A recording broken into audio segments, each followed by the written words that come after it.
Hi guys, welcome to the channel. In today's video, I'm going to show you how you can activate love theme on Instagram. So before getting into this video, must subscribe to our YouTube channel and click on the bell icon.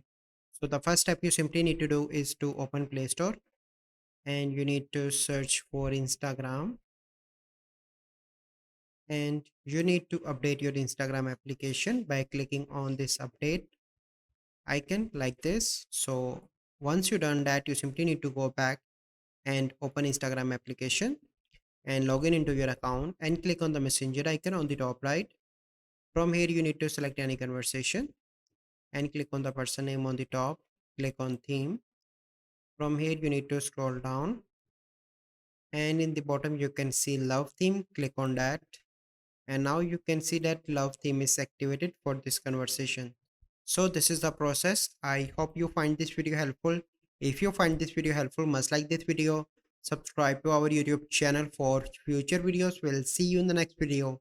Thank you. Have a good day.